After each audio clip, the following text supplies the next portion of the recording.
Haunted बस। सामान pack करो रिया, ऑलरेडी बहुत देर हो चुकी है, तुम शायद भूल गई कार सर्विस को दे रखी है, जल्दी चलो फिर कोई वाहन नहीं मिलेगा।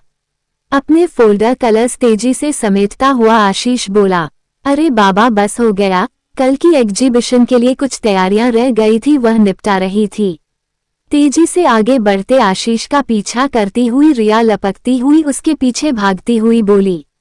कुछ कल के होने वाले इवेंट का तनाव और कुछ दिन भर की थकान से आशीष गुस्से में आ गया था और चुप था।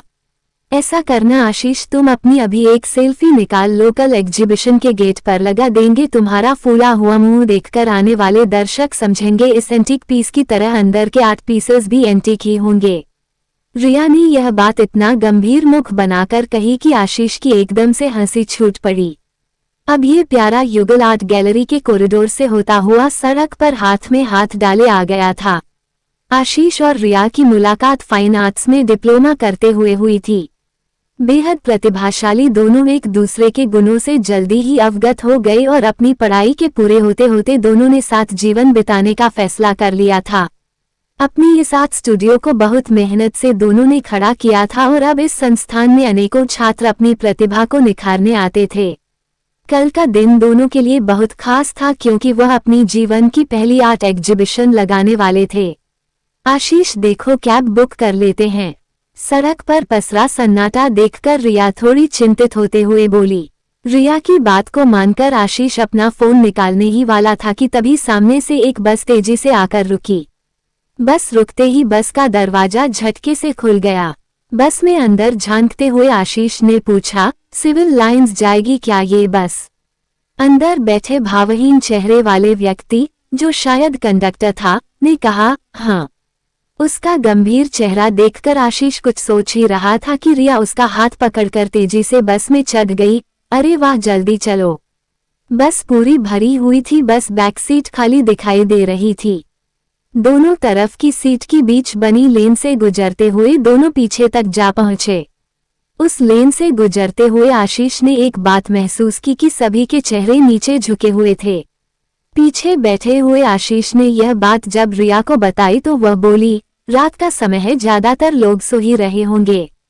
उनके बैठते ही खट की आवाज से मेन डोर बंद हो गया और घर्रा की आवाज के साथ बस चल दी। रात गहराती जा रही थी।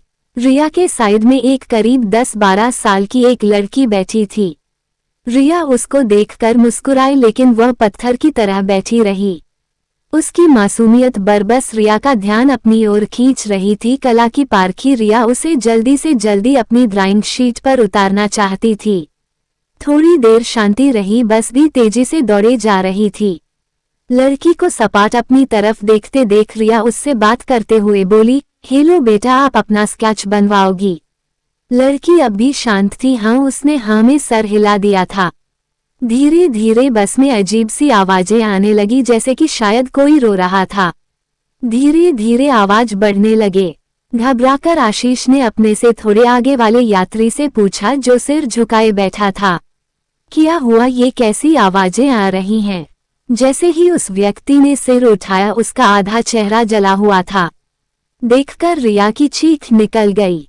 वो व्यक्ति बोला, शायद आगे किसी को कोई चोट लगी है इसलिए रो रहा है।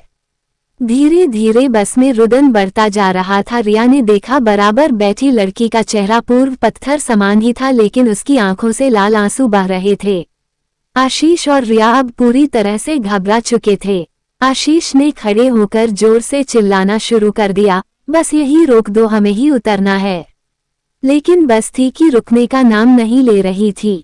बस में लाइटें भी तेजी से जलने बुझने लगी। आशीष रिया को लेकर पीछे वाले एग्जिट गेट तक आ चुका था। अगले स्टॉप पर बस की थोड़ा हल्का होते ही वह रिया को लेकर कूद गया। थोड़ी गति में होने के कारण रिया और आशीष को हल्की चोटें आई थी। बस तेजी से आगे निकल चुकी थी। आशीष ने उठकर रिया को सहारा देकर उठाया। अब दोनों बस जल्दी से घर पहुंचना चाहते थे। वहां से दोनों ने कैब बुक कर ली। घर पहुंचने तक रिया बेहद घबरा गई थी। आशीष ने उसको कॉपी और पेन किलर देकर सुला दिया। गिरने से उसे खुद भी बहुत जगह चोट आ गई थी, वह भी पेन किलर खाकर सोने की कोशिश। कर रहा था, लेकिन बार बार रह रहकर उसे बस की वो घटना याद आ रही थी। सुबह नाश्ते की टेबल पर दोनों बेहद शांत थे।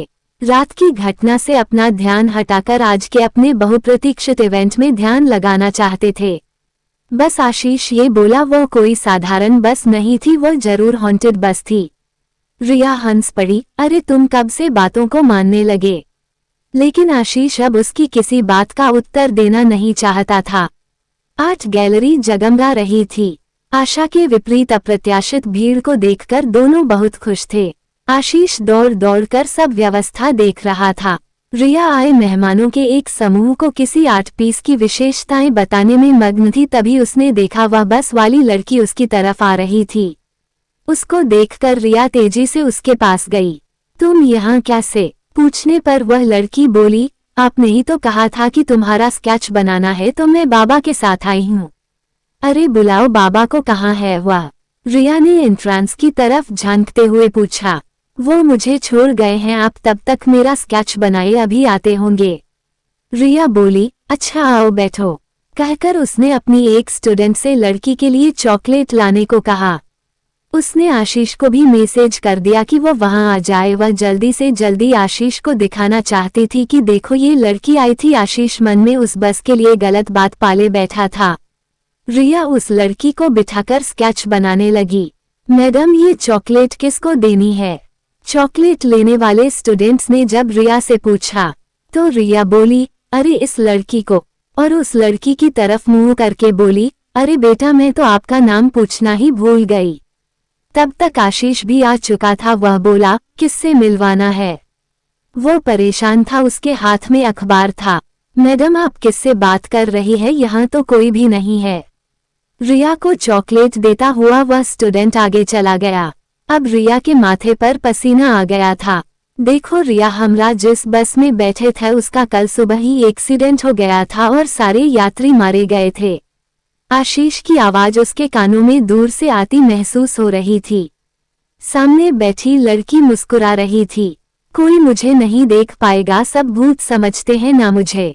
आपने मेरा स्केच बनाने को कहा था, मैं सिर्फ आपको दिखूंगी, आप मेरे बहुत सारी स्केच बनाना। रिया की आवाज उसके गले में घुटती हुई महसूस हो रही थी और उसके हाथ बिना उसके नियंत्रण के उस लड़की का स्केच बनाने में व्यस्त थे।